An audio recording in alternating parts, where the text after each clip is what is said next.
媽，又整咩可以食啊？整個淮山棗泥餅食下。呢啲嘢你識整啊？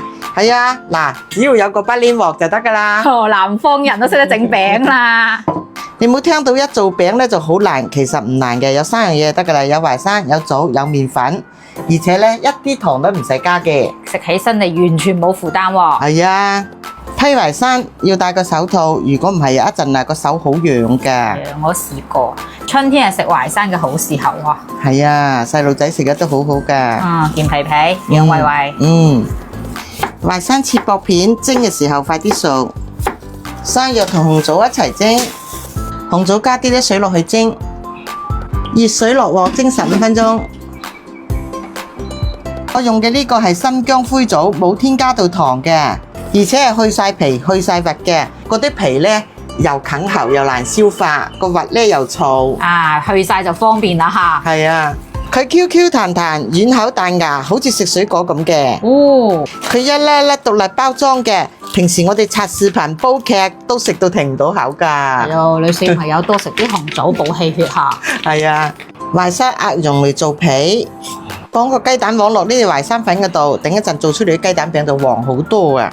倒啲麵粉落去，睇住嚟啊！猜到嚿粉微微黐手咁樣就得啦，如果唔係煎出啲餅好硬㗎。紅棗壓成泥做餡，放少少花生油，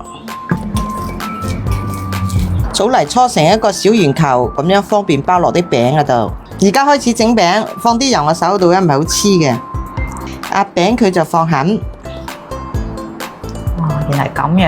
係啊，好似包包咁包埋佢，咁就得啦。唔係餅狀嘅咩？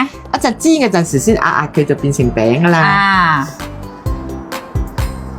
而家開始煎餅，放啲油落去，北方人呢就叫撈邊噶。撈邊你都識啊？最緊要熱一鑊先放啊！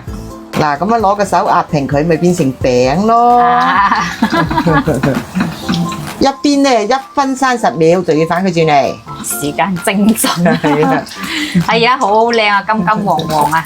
全程要用中細火，唔係好易燶噶。嗱，煎到佢兩邊金黃就得咗啦。咦，靚到不得掂啊！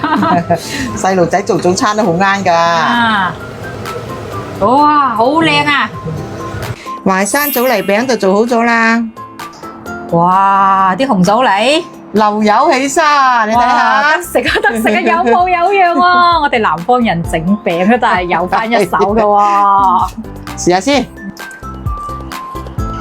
皮脆內嫩，嗰啲紅棗味啊好香啊，微微甜噶。得食得食喎！哇，睇落去真係好靚啊嚇！喺出邊冇呢啲賣㗎，關鍵真係要自己整啦，衞生健康有營養。好食啊！嗰啲餡啊就好軟熟㗎。